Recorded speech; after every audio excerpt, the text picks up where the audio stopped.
Hello, class, and we are back. This is Ash, this cat, and we will be finish. Well, actually, not gonna finish. I made this last lecture into two different parts, so they're not quite as big. And so we'll continue with our respiratory system. And indeed, so first of all, breathing is a strange one. Breathing is something that is involuntary because you can breathe even if you're unconscious in a coma. It's something that you're do autonomically.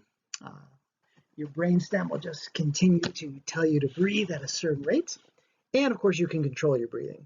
And you can stop breathing, you can breathe quicker, you can breathe slower.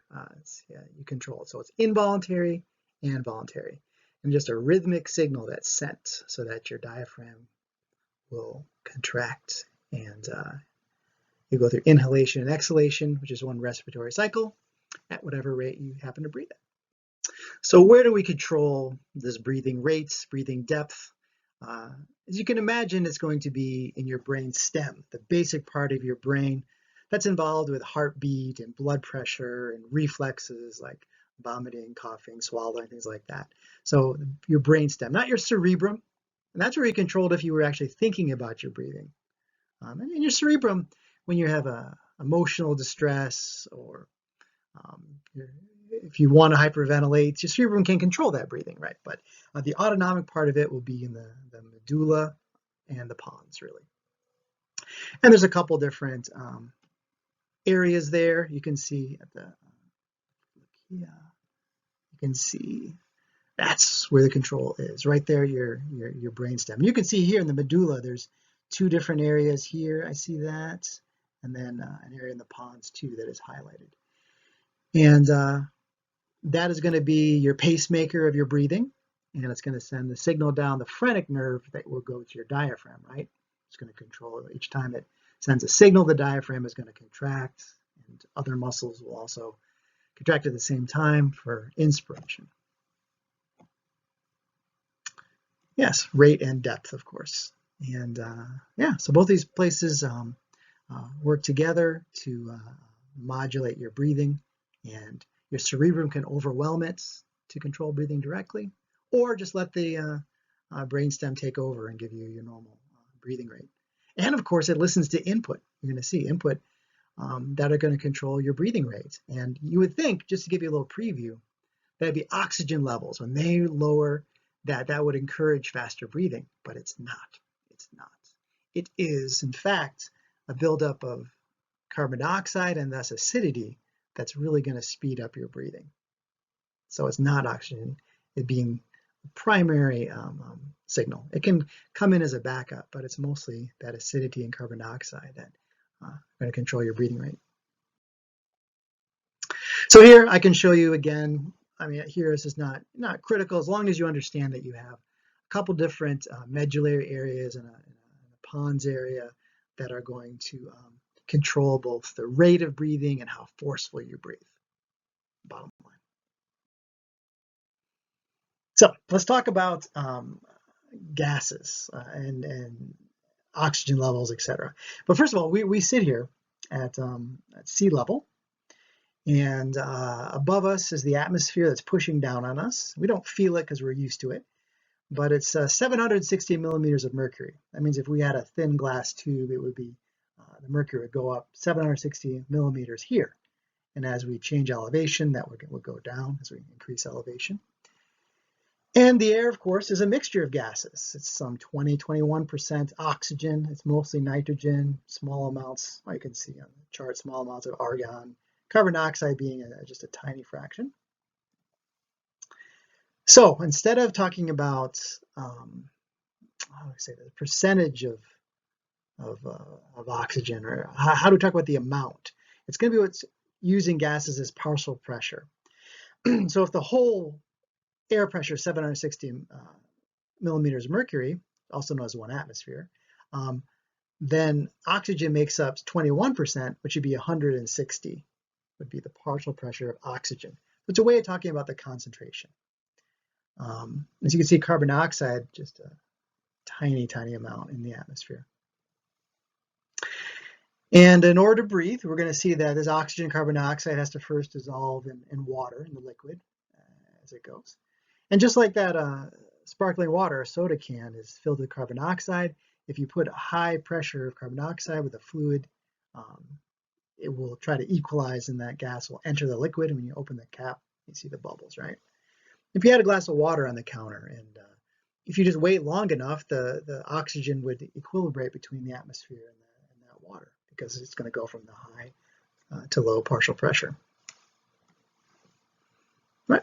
And that's how, amazingly, how this respiration works. It's completely by diffusion. So it's not any energy involved with us moving the oxygen and carbon dioxide gases. You're going to see they always just go high to low concentration. So we're going to bring the blood back from the body, and we're going to put it next to gases that have more oxygen. And those gases are just going to move by diffusion into the blood. And carbon dioxide is going to move the opposite direction. No physical work involved, it's just going to be diffusion. And as you remember from biology, when you study diffusion and osmosis, what's really important, I know you probably did some experiments looking at diffusion, is that the smaller the distance, the more diffusion, the greater the surface area, the more diffusion, and the greater the concentration difference, the more the diffusion. So all these things come into play when you look at the respiratory system. We have this area the size of half a tennis court, this thin, wet area with blood running beneath it, and we keep oxygenating the air above it, and that diffusion is going to take place. But all of that area is scrunched into our lungs.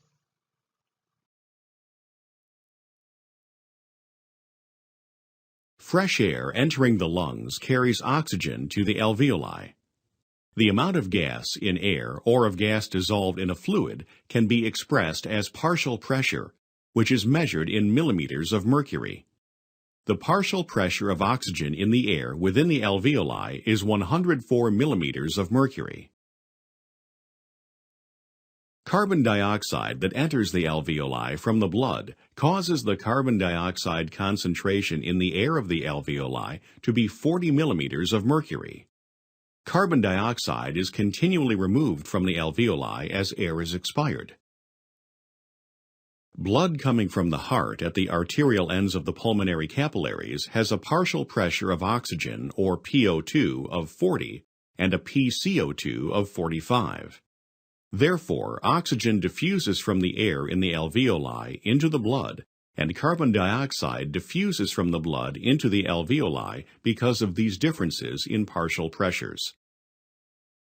Oxygen and carbon dioxide diffuse until there is no difference in partial pressure in the air and the blood. At this point, there is no more net movement of O2 or CO2. Therefore, at the venous ends of the pulmonary capillaries, the PO2 in the blood and alveoli is 104, and the PCO2 in the blood and alveoli is 40.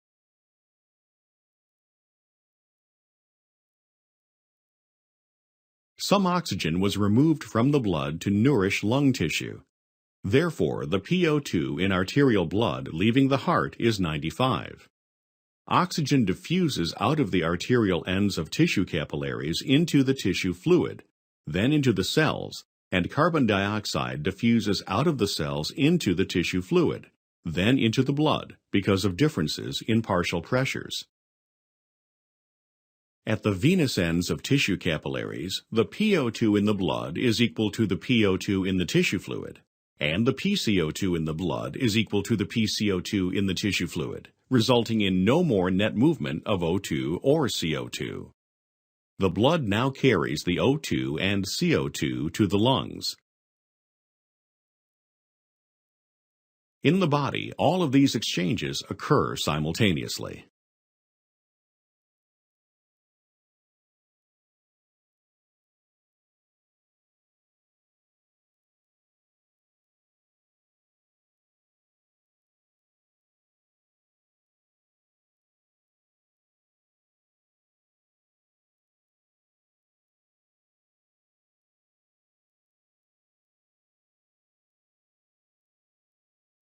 Well, that animation should have spoken for itself, but don't get too caught up in the numbers. I mean, don't feel it's unmanageable. Just remember inside the alveoli of the lungs, the oxygen is going to be 104. And the carbon dioxide is going to be 40. That's going to be in the air that's coming in the lungs. Well, not coming in the lungs, that's air deep in the lungs, right? Because the air coming in from the lungs, the oxygen is actually 160, isn't it? But by the time it gets down there, it's mixed with the dead air, it's about 104. And so then you have the blood coming by, right? The blood's moving in this direction. And it's going to come in with not much oxygen, so 40 oxygen and about 45 carbon dioxide. And so across this very, very thin membrane, I'll do it in blue, this respiratory membrane, super thin, I'll talk more about it, is the diffusion is going to take place. What happens is these things are going to equilibrate. So by the time that the blood is done going past the air, it's going to be at the same level as the air in the alveoli. Because if the oxygen is 104 in the alveoli, it's going to go into the blood until it reaches 104. It's never going to go to 105, 106, because remember, it only goes from a high to low concentration. So it's going to equilibrate. Whatever it comes in, the blood, as long as it has enough time next to that air, the blood is going to be the same level as the air. It's going to keep diffusing. So carbon dioxide will be 45 coming into the lung, then it'll be 44, 43, 42, 41. Then it'll reach 40 when it's the same inside and out, and it'll leave 40 because once it's the same, there's no movement, no net movement at all. So think about it like that. The blood coming back from the heart, from the heart, it's back from the body. It's low in oxygen, high in carbon dioxide. It's going to equilibrate with the air in the alveoli. And then the other thing is that it's going to leave at 104, but then you mix it with some blood from the bronchi and the lungs steal some. And so the oxygen level in arterial blood should be around 95. So if you took a sample of arterial blood from the wrist, something like that, you keep it cold, you test the oxygen, it should be around 95 in a person that's properly oxygenated. Yeah. All right, so remember that, and then by the time that blood gets down to the tissues, it's got 95 oxygen in the blood. In the tissues, it's way lower, and so the oxygen is just going to leave out of the blood and go into those cells. And the more oxygen-starved a tissue is, let's say you're really working out a muscle, the more oxygen is going to leave because it's going to be a greater concentration differential. And if you have a tissue that's not very active, like cartilage in your ear, as the blood goes by, there's not going to be that great a concentration difference, so there'll be less movement. So you have this system in your body where the blood unloads its oxygen where it's needed, where there's going to be the greatest concentration difference. Pretty cool. All right, so looking at respiratory rates, one thing, of course, is consciously you can increase your respiratory rate. And sometimes, if you're excited about something or seeing a scary movie, your breathing will increase like that, or getting that cold shower, your breathing will increase. Of course, exercise, big one, it just jumps right up. And I'll talk a little more about that, but what's interesting is that with exercise, if you look at carbon dioxide and oxygen levels, they don't actually drop and then you increase your breathing rate. Just the conscious starting of exercise, the moving of your muscles and joints, increases your respiration so that it kind of anticipates that need and you don't have that big drop. So that's pretty neat. Stress, and then the last one, increase in blood levels of carbon dioxide or hydrogen ions, which means it's acidic. That's the big one, and large decreases in oxygen. So in some cases, if you're really low on oxygen, it will speed it up. Yeah. On the right, you have a reflex, so that if your lungs take a deep breath, you can't blow out your lungs. There's a stretch reflex that will stop you from doing that, definitely. And you can, of course, slow down your breathing, through meditation or if you're holding your breath. And when you sleep, it goes down. So what actually controls breathing is going to be the chemistry, and it's not going to be oxygen as you would expect, like I said. It's really going to be the breathing center in your medulla. It's going to be testing that cerebrospinal fluid, which is a product of the blood, And the carbon dioxide in that cerebrospinal fluid is going to, oh yeah, right here, this is a very important equation. Carbon dioxide is going to combine with water like that to make carbonic acid. It's an acid because acids lose hydrogen ions, right? The percentage of hydrogen ions is going to lower the pH. And carbonic acid, and that, of course, it's a weak acid, but it will break down into hydrogen ions, which make it acidic, and then bicarbonate ions. So here's some chemistry you need to know. And this is critical to life right here. And if you have a buildup of carbon dioxide, your body becomes acidic. You get acidosis. It becomes acidic. And that's when your medulla tells your breathing to increase. We need to get rid of this carbon dioxide. We need to lower this pH. And the longer you hold your breath, or you're being strangled, or you're prevented from breathing, that carbon dioxide and your acidity builds up and builds up and builds up, and the urge to breathe harder and deeper gets stronger and stronger.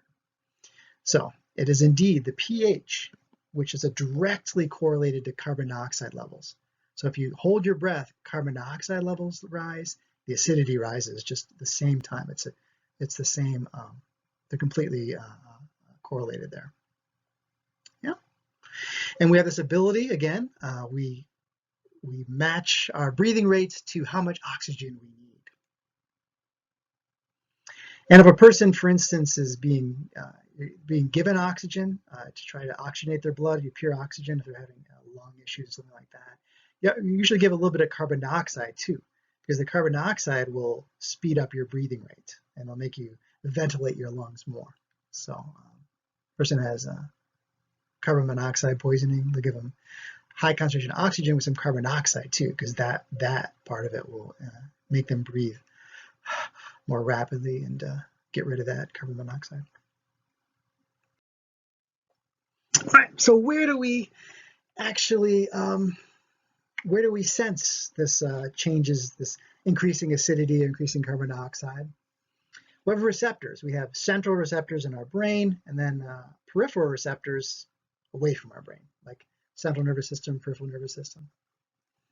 So we have receptors in our aorta. You can see in the aorta, and at this little crotch in your carotid artery too. Remember, we had baroreceptors here as well, measuring pressure for blood pressure. We also have chemoreceptors here that are going to be measuring the blood chemistry. They go up into the respiratory center to let you know what's going on. So sensing the oxygen, well, to tell you, it's rarely used. Only if you're like severely low on oxygen for some reason, or you have some kind of lung failure with a problem and you can't oxygenate it enough. Then, because amazingly, listen to this, I always thought the blood filled up with oxygen in the lungs, went to your tissues, completely emptied the tank, and came back empty to be filled up again. But it turns out the blood leaving your lungs is completely filled with oxygen when it leaves. But then you only use about a quarter of the tank, and you come and you top it off again. That's right. Blood returning to the lungs is 75% already filled up with oxygen. That's normal. If you're really, going anaerobic or you have some real issue, it'll drop below that. And these oxygen sensors, they only click on, it's like an emergency switch, if the oxygen falls below 50%. But like I said, normally it doesn't do that because normally it comes back at 75%. So the oxygen is for emergencies when you're really low and you really need to breathe more. But normally it has no impact. And right now, my oxygen levels coming back to my heart are going to be at 75%. So you don't empty the tank, you just empty a quarter of the tank and you come fill it up again. Yeah. And what does this do for us? It's pretty cool. It actually frees our body from using that oxygen as the signal, and also carbon dioxide and acidity. What other reason do you think there would be for your acidity to rise besides holding your breath and carbon dioxide building up? I'll pause. maybe lactic acid from working your muscles anaerobically. And so that will also make you breathe faster because your receptors don't know the difference between lactic acid and carbon dioxide acid. It's just hydrogen ions. And so that will also work to increase your breathing, to bring your body's pH back to where it should be. So carbon dioxide is critical for your body's pH. And we'll see in a later lecture how critical it is to have your pH in this narrow range. Indeed, and patients with the COPD, their oxygen levels will dip below 50%. And in that case, it does work as a stimulus. But in you, normal oxygen's just there as an emergency. It's carbon dioxide and acidity that are controlling your breathing rate. All right, look at this. I'm seeing respiratory center. I see the nerves, of course. They go throughout the lung too. And like I say, if you try to inflate your lungs too much, you can't blow out your lungs because a reflex will stop you from inflating as a safety measure. Yeah. Beautiful. So, if you hold your breath, just hold your breath and imagine what's going on in your body. All right, it's going to be kind of boring, but imagine I kept doing that, right? What's going on in my body is that carbon dioxide levels are building up because all of my cells are burning sugar and bubbling out carbon dioxide. And the carbon dioxide level is going to rise, it's going to rise. And the same, completely correlated, is my acidity. My blood's going to get more and more acidic. And in the beginning, nothing. I can hold my breath in the beginning. But after a while, in my medulla and that fluid around my brain, it's going to become more and more acidic. And the receptors is going to get more and more receptors, more and more acidic, these peripheral receptors, so that eventually my mind is going to become so acidic that I have to breathe, that I can't hold. Like your kid says, oh, I'm going to hold my breath. If you don't give me that toy, just don't give them the toy, because you cannot hold your breath till you pass out or die, right? Because your mind will overwhelm that impulse to keep holding your breath. Yeah, so don't worry about that. So you guys got it? When you hold your breath, or someone's keeping you from breathing, your acidity levels are going to rise and rise and rise, and you're going to be just wanting to ventilate your lungs, to get rid of that carbon dioxide, to raise your pH to become more and more alkaline. Yeah, I got to talk a little bit about this with you guys when we were together, about static apnea. Apnea is stop breathing. And you guys know that if you, because I talked about if you take pure oxygen and fill your lungs, you can get a world record, 20 minutes holding your breath, right? But that's not a normal situation. It's like something like 11 minutes, I think, is the record without that. You still, if you were trying to beat, like, how would you beat someone? Like, would you prepare? I mean, if you were in the pool trying to do a breath holding contest, well, you clearly would take a big, deep breath in, right? Before you hold it. What else could you do? Well, I'll tell you a secret. You can hyperventilate. You do that for a while, you can hold your breath for much longer. But there is a danger, is that if you hyperventilate, sometimes the cerebral arteries can close and you can pass out. So if you're doing a breath holding contest underwater, a little dangerous to be hyperventilating ahead of time. So keep that in mind. But person to win this kind of contest, you want to just lower your whole body's oxygen needs. So you don't want to have eaten anything, so digestion isn't using oxygen. You want to clear your mind so that your breathing is it's not increased because you're upset or thinking about the stresses of your day. Yeah. And you can see by adding pure oxygen, you can add 10 minutes. But well, it's a sport. It's one of the most dangerous sports in the world. This free diving, when they go out and see how long you can hold your breath, they do it underwater. Oh yeah, there's the guy that won the record there. almost 12 minutes.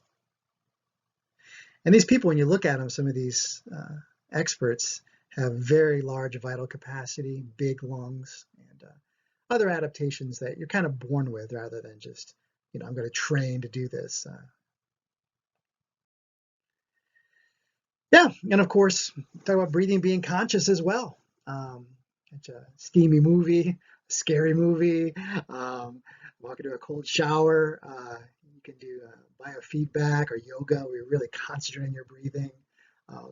Pregnant women concentrate on their breathing, take their mind away from the pain. So your breathing rate has other influences too, besides just working off the chemistry. Yeah, so hyperventilating. People with anxiety will hyperventilate. And when you'll hear like maybe breathe into a paper bag, what that's going to do for you is you're going to rebreathe the same air. It's because if you hyperventilate, you get rid of too much carbon dioxide and you become very alkaline, very basic, your blood. And so by rebreathing the carbon dioxide, it helps that not happen, because if you hyperventilate, you can pass out, like I said.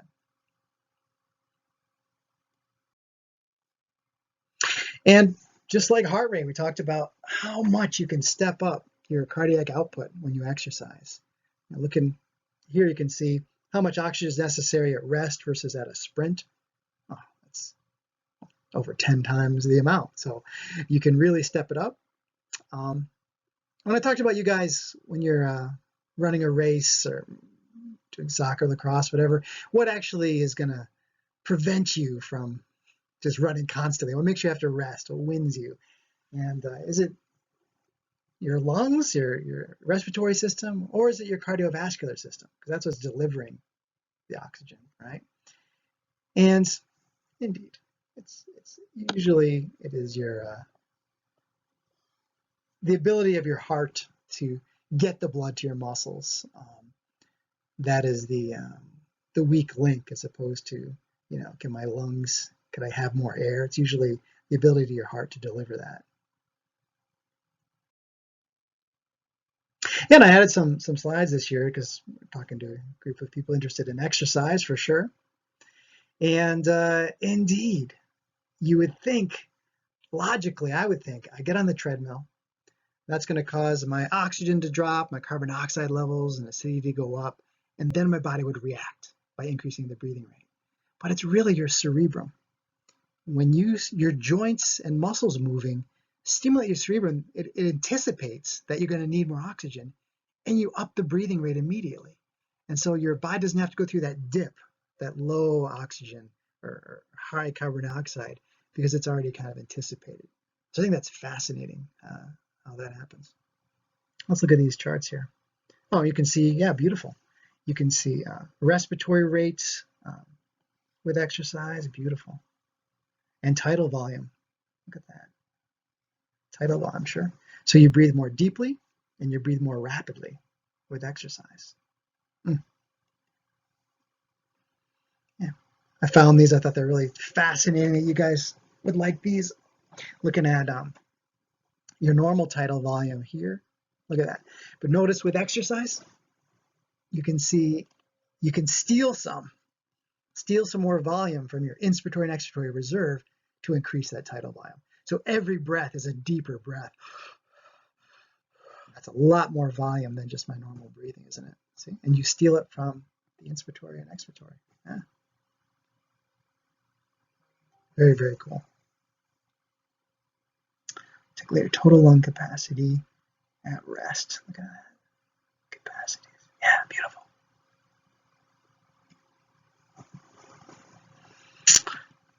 Cool. So look at that treadmill velocity down here. Look at that. And breathing rate. Oh, I see. Okay, yeah. So you can see you can really up the breathing rate more than you can the tidal volume. You can see it's a steeper curve for sure. So breaths per minute, we're going from 18 up to 70. Oh my God, look at that, 70 breaths a minute. It's as fast as, faster than your heartbeat. And then we're talking about half a liter normal tidal volume up to almost 3 liters if you really steal that reserve. So beautiful be great to collect this kind of data, just different speeds of treadmill, and then you can just hook someone up to measure their mouthpiece, measure their tidal volume and breathing rate. That's pretty cool. All right, so looking at this again, you can see there's a mechanism to avoid blowing out your lungs, overinflation, definitely. And then you can see here, low oxygen levels. So you have these chemoreceptors, carotid on your aorta, and that's going to speed up your breath. But that only happens, remember, when your oxygen levels drop below 50%. And normally they're at 75%. So that's rarely going to happen. But the big ones here are these last two here. And of course, they're completely related. It's the amount of carbon dioxide and thus how acidic your blood and your cerebrospinal fluid is, which is directly related. And that will go up quickly when you guys increase the rate of respiration in your cells. More carbon dioxide comes off, and thus your acidity increases. So that'll increase your breathing rate. All right, I think I must be almost done with this one. Sleep apnea is something that affects a lot of people, some people that I know. And so when you stop breathing in your sleep, well, in children, of course, it's scary. SIDS, sudden infant death syndrome. It's where infants die and you want to have them not lay on their stomach. There's some things you can do like that. And particularly if they feel there's a danger, you can your kid will have a monitor so you can there's an alarm if they stop breathing. And the stopping of breathing can be either because it's centrally in your brain where the signal's not going out. And so with children, that's what you usually get, is that they haven't matured the central nervous system and the signal doesn't get there, so they breathe and they stop breathing. Also, I mentioned polio attacks the motor neurons. And when it attacks the ones that go to your diaphragm, you stop breathing. That's why in old days they had iron lungs. That would, when a person can't breathe on their own. But in adults, it's usually obstructive. And that means that there's some obstruction, usually the soft palate or the uvula or something about your anatomy is when you're laying down asleep, you actually, people with this, they stop breathing in the middle of the night for like 10 or 20 seconds and throughout the night, hundreds of times in the night. And snoring is also usually involved with that as well. But it can't be a restful sleep. And so the person that has the sleep apnea may wake up and, feel tired all day and can't concentrate. And they can go and do a sleep study, and then someone can say, oh, okay, well, this we can work on the sleep apnea, or else you're going to be tired, depressed, because you're stop breathing in the night, all throughout the night. You can imagine, not very restful. Yeah, and so these sleep studies, and I knew a woman that worked at one of these. She worked all night long and then slept during the day mostly. But they'll hook you up. They'll hook you up to measure your breathing, your ECG, your pulse, the amount of oxygenation. They can do that through the finger as well. And yeah, they can do a readout of what happens during your sleep. And if for a person with sleep apnea, they'll see these episodes throughout the night where they stop breathing. So oxygen levels go down, and then they'll snap out of it, start breathing again rapidly, and so throughout the night. And for a person, if they find out they have a sleep apnea, there's some surgical things they can do, but they often have these machines that you put on that are positive pressure that keep the air flowing, and so it makes you have a more restful sleep. All right. So the last lecture I have coming up next will be, I'll talk about the gas exchange and how the blood carries the oxygen and carbon dioxide. We talked about it's being exchanged in the lungs, the gases. And I talked about how the partial pressure is higher of oxygen in the alveoli and higher of carbon dioxide in the blood. And so they're going to move, those two gases will move the two different ways. But we'll get into some more detail with that. All right. See you guys.